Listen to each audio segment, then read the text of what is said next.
You are Locked On Mets, your daily New York Mets podcast. Part of the Locked On Podcast Network, your team every day.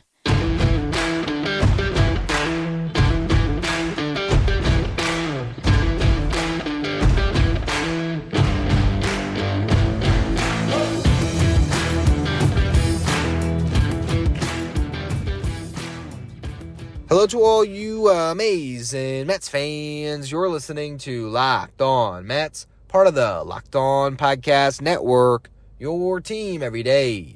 Thank you for making Locked On Mets your first listen every day. Locked On Mets is free and available on all platforms, including YouTube.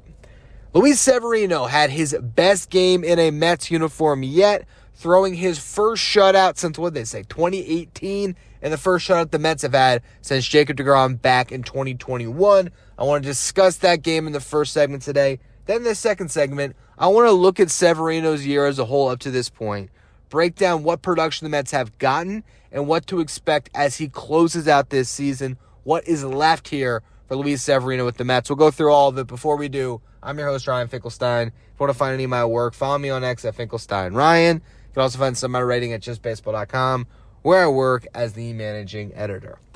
Now, I don't know, the way things are going for the Mets, maybe I got to just stay on the road here because when I was home this week, things weren't going well. Take this little mini weekend vacation, and all of a sudden, the New York Mets are rolling. Now, is it because I left town or because the Mets had the Marlins come into town? It's probably the latter, but it still has been really great to see the Mets put together some really solid top-to-bottom baseball games where the defense has been good. They've gotten good starts from their starting pitchers, and in this case, a great start from one of their starting pitchers, and the lineup has produced. Yes, you should beat the Marlins, but there's a way that you can beat the Marlins, or should I say, the way you beat them is important in these cases, right? We can't just say when the Mets lose to a bad team, oh man, it's the worst thing in the world. But then when they beat that same bad team, we go, well, they're supposed to. Like, you have to give them some credit when it's due, and these haven't been games where the Marlins have been in it in the 7th or 8th inning. The Mets have to squeak one out, come back from behind, or one of these games where the Mets just don't score at all or have to win a slugfest. They have been convincing games where it's been, a good start, good offense early, and ultimately a nice, easy victory. That's what you want to see when you're playing a bad team. Hopefully the Mets can continue to do this whenever they see another bad team on their schedule. And most importantly, they have to finish this series strong on Sunday. But Severino did everything for the New York Mets in this game. To see him go 9 innings, that is so massive because through this series now, the Mets have used one relief pitcher. Jose Butto gave them 2 innings on Friday night after Sean Manaea's gem of 7 innings pitched. Now you get a complete game shutout. That is huge for this team moving forward. This bullpen should be very well rested when a much better team comes into town on Monday with the Baltimore Orioles. Now, Severino got some early run support in this game. Francisco Lindor with a leadoff homer in the first, his 24th of the season. Pete Alonso with a leadoff home run in the second inning, his 27th of the season. And this was just the case of guys working full counts, getting a pitch to hit over the heart of the plate, and not missing it. So really good professional at-bats from what's supposed to be your 2 best hitters. And lately, Pete Alonso is starting to live up to that billing. And then beyond that, third inning, Brandon Nimmo had a triple. Really nice to see him start to swing it a little bit. Are these hits coming against a bad pitching staff in general for the Marlins? Yes, but you still got to acknowledge that this is a good sign for Nimmo, who really needs to get his season on track, or back on track, I should say. It's not like he's had a bad year, but it's just been a really bad stretch. If Brandon Nimmo, Pete Alonso, Francisco Lindor, and JD Martinez close this season strong, I believe the Mets will make the playoffs. I honestly do. Having that group going well at the same time is so massive, and we're starting to see some signs of it. Now, you just got to carry it over with a week coming up that's going to be a lot more difficult. But overall, really good game offensively just to get those early runs. Fourth inning, Francisco Lindor drew a 2-out walk, and then you saw the benefit of Mark Vientos in the 2-hole as he hit an RBI double driving in Lindor. So it was 4-0 for Severino. At that point, it was pretty much just watch Sevy cook. The Mets didn't need to score again. It was just let him keep going back out there and put up zeros. Luis Severino was at 65 pitches through 6 innings. He did give up 3 doubles in this game and 1 single. On the single, he had an errant throw and a pickoff that he had there, and that allowed the runner to advance to second. So really, every single time, for the most part, he let a runner on. They were on second base, and that didn't faze him at all. He just worked around it, got himself out of all these jams. The biggest one, or I guess the most prominent one, was in the 3rd inning, if I'm not mistaken. That's where you did have that base hit and then the bad pickoff. So you had a runner on second base. Francisco Lindor was playing shaded up the middle. He fields a ground ball pretty much on the bag, and that puts the runner in no man's land. They get him in a rundown. They end up getting him out. And then Jeff McNeil quickly turns to throw to second base as Xavier Edwards was trying to take the extra bag and came off the base as he slid into it. Mark Vientos held the tag, and the Mets get a really fortunate double play that ultimately sets up the shutout. Because had Severino not gotten that extra out, who knows if his pitch count would have gotten too far ahead for Carlos Mendoza to send him back out there for the 9th inning. He was in the 90s when Mendoza talked to him after that 8th inning, but they had a conversation, and apparently Carlos Mendoza liked what he heard, I guess, but didn't love it. He wasn't convinced when they first spoke, and then as Severino, I guess, went into the clubhouse, went further down to the batting cages under the dugout there, he went down, found him, and really asked him again, like, do you want the ball? And Severino was more emphatic in that exchange that he wanted it. And he sent him back out there for the 9th, which set up a really cool moment for Mets fans and for Severino. As for one, he gets to jog back out there for the 9th.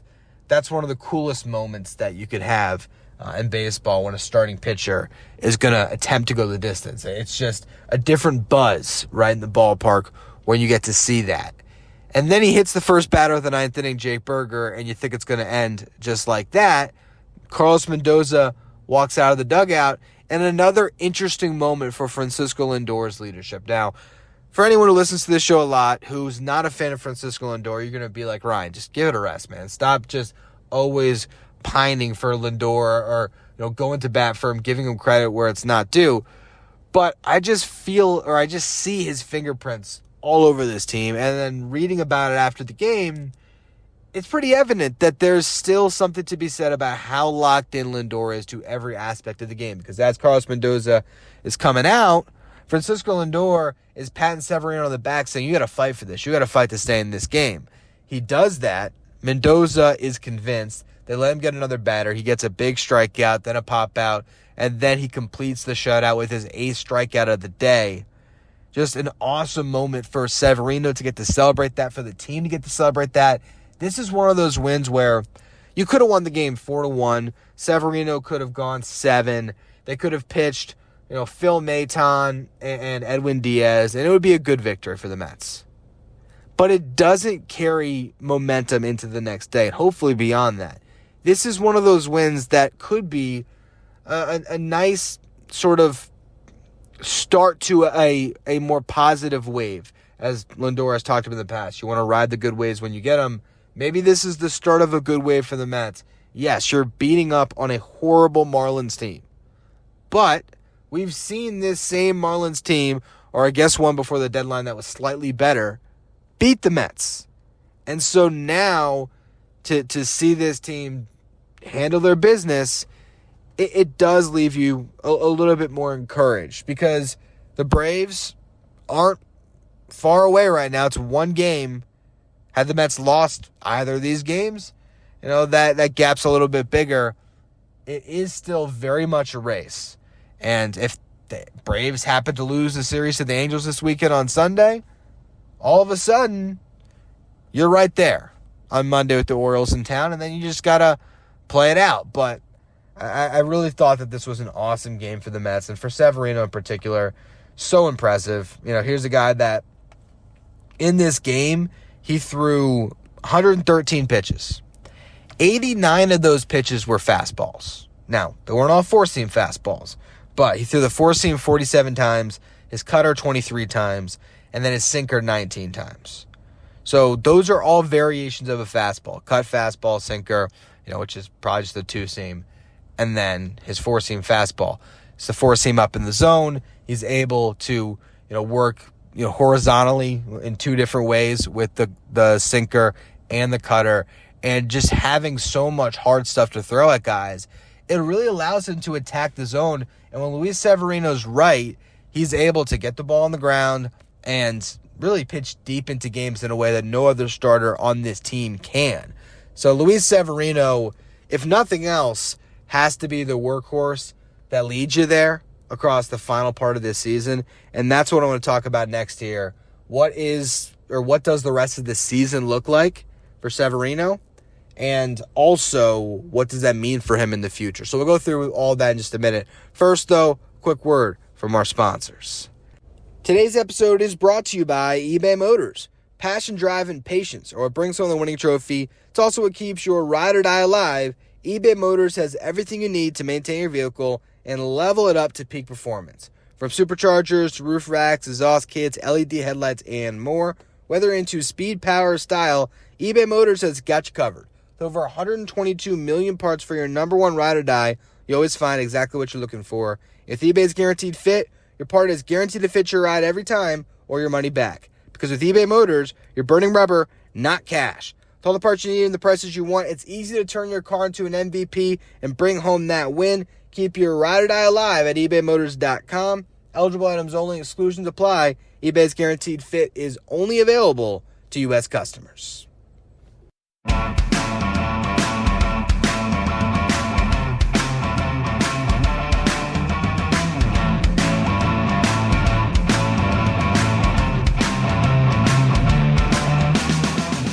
Stay up to date with all the latest in the world of sports by checking out Locked On Sports Today, streaming 24/7 on YouTube. Now, Luis Severino has made 24 starts for the New York Mets this season. He has pitched to a 3.91 ERA over 142 and two-third innings pitched. If you ask David Stearns, Carlos Mendoza, or anyone else associated with the Mets on opening day if they would sign up for 24 starts and 140-plus innings pitched at a sub-4 ERA for Luis Severino, there is not a single person in the organization that has said, that's not good enough. And I'm talking about for the entire season. I'm not talking about from opening day through the middle of August. I'm talking about for the entire year. When you sign a pitcher on a 1-year, $14 million deal, coming off of a season where he didn't even get to 100 innings pitched, and a guy that hasn't been completely healthy and right since, 2018? You don't expect him to be a workhorse for your staff. But that is exactly what Luis Severino has been. And you look forward here. He's got 7 starts left this season. And there is a chance you can squeeze an 8th one out of him if you at some point skip a start and go to a 4-man rotation for a stretch. Let's just say one of these weeks down the stretch, you skip a Paul Blackburn start so that you can get 1 extra start for Luis Severino. He could make 8 starts to close out this year. Now, Sevy is averaging more than 5 innings pitched per start, but let's just say he only goes 5 and he makes 7 starts, so he gets 35 more innings. That would have him over 175 innings pitched this year. Now, if he makes 8 starts, that would have him over 180 innings pitched this year. And there's every chance he'd probably be more over 185. And honestly, there's an outside chance that Luis Severino could get to 190 innings pitched if he makes 8 starts. The point being, to have gotten that many innings for $14 million is one of the steals of the offseason, especially when you pair that with Sean Manaea's production. Those two guys, to sign 2 starting pitchers in this past market where there was all the talk about Blake Snell and Jordan Montgomery. Compare the production the Mets got from Manaea and Severino to the production the Diamondbacks had gotten from Jordan Montgomery and the Giants from Snell. Granted, Snell is starting to pitch like himself again, so there was a lot of upside in that signing, but the Mets needed innings. And so they did an incredible job finding value this past free agency to get those guys. Now the question is Do you look for the next Luis Severino or Sean Manaea in the offseason? Or do you re-up one of these guys when they hit free agency? And I say when on Sean Manaea because he can opt out of his contract. I think he has done enough this year that he will. But you look at two guys who were not sure things at all. They were high upside potential guys. But Sean Manaea was a swingman last year, and Severino had an ERA over 6 and was tipping pitches and just looked like a guy that might not ever find himself again. Those guys have carried the Mets to this point in the season.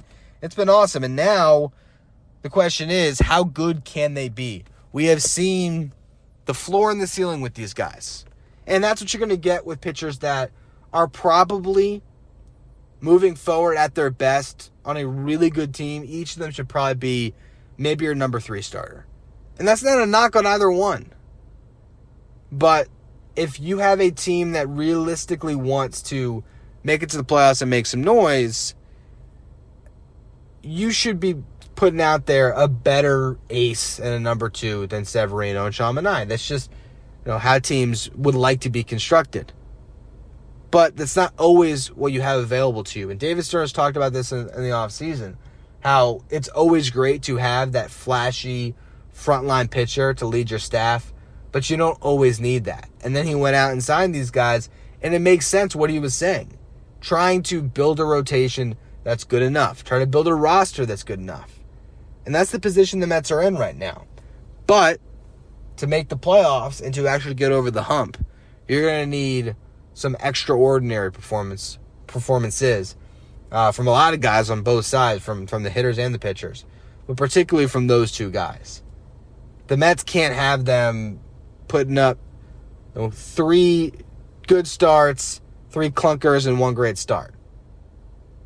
From here on out, what you need is 5 really good starts, maybe a great start. You need very limited clunkers from those two in particular down the stretch, because every game counts at this point. And Severino has had plenty of clunkers this year. Could this start where he goes complete game shutout, could that unlock a better Severino down the stretch? Sean Manaea has had some good years. He's never been the man. Never. In his career, he's probably been the man for the Mets more than he ever has in the past. Luis Severino was the man for the New York Yankees for a couple years, and he was the man from jump. He debuted and was the guy. So now he's got 140 innings under his belt. He's pitching a complete game in the middle of August. He's strong. He's got an arsenal that is very repeatable because he's just attacking the zone with 3 different variations of a fastball and going to the well with that, keeping the ball on the ground. Luis Severino at this stage right now could still have his best baseball ahead of him for this season, where we might see him reel off a really good stretch to close out the year. And if he does that, he's going to make himself a lot of money, but he also can pitch the Mets into the postseason and be the guy that gets the ball game 1 when that time comes. So, anyone who's been listening to this show has known that Severino has been the guy that I think I've gravitated towards the most this year from this Mets rotation. There's been a lot of times where I've frankly been a little bit wrong on Sean Manaea, not entirely believing in him. And the Mets are going to need both of them down the stretch, but Severino's the guy that I still think when push comes to shove will deliver in the bigger moments. Pitching against the Marlins in the middle of August is not a big moment. When you do it the way that he did, it becomes one. But we're going to have to see him now in his next start against the Padres and then his following start against the Diamondbacks. Do not necessarily what he just did. I'm not expecting him to go into San Diego and then go into Arizona and put up 2 more shutouts. But can you, in those big games, deliver quality starts with length? So can he go into San Diego and pitch 7 innings and allow just 1 run? Or then go into Arizona and maybe he gives up a couple, but he gets through 7 1/3. Can he keep giving the Mets that length? Because when Severino is giving this team length. It makes the next starter better too. Because now guess what? On Sunday here, when Paul Blackburn takes the mound, if the New York Mets score early and often, and they're sitting there with, let's just say it is a 6-3 lead as Blackburn gets through the fifth. No doubt about it, you can go to that bullpen. It is fresh, it is rested, it is ready to go. And that matters in the marathon. So this offseason, the New York Mets got two guys that have been better than advertised for the marathon. Now you're in the stretch run here. Are they the type of guys that can help close your season and deliver this team into October? That's the joy of a baseball season. We now get to find out. I appreciate all of you who have tuned in this weekend while I've been out of town. I will be back for tomorrow's show, breaking down everything that happens on Sunday against the Marlins, talking about everything that's been happening down on the farm, and previewing what lies ahead for Monday's edition of Locked On Mets. So make sure, if you're listening on the audio side, you follow, you rate, you review, wherever you get your podcast. If you're watching on YouTube, hit that subscribe button. We're trying to get to 10,000 subs by the end of the season, so I appreciate all of you who continue to subscribe. You can follow me on X at Finkelstein Ryan. Follow the show at Locked On Mets. Thank you for making Locked On Mets your first listen or your first watch every day. Now for your second watch, head over to YouTube and check out the first ever 24/7 streaming channel that covers everything, the world of sports. Talking about Locked On Sports today with your local hosts from each team and your league-wide experts from each league. Find Locked On Sports today streaming 24/7 on YouTube.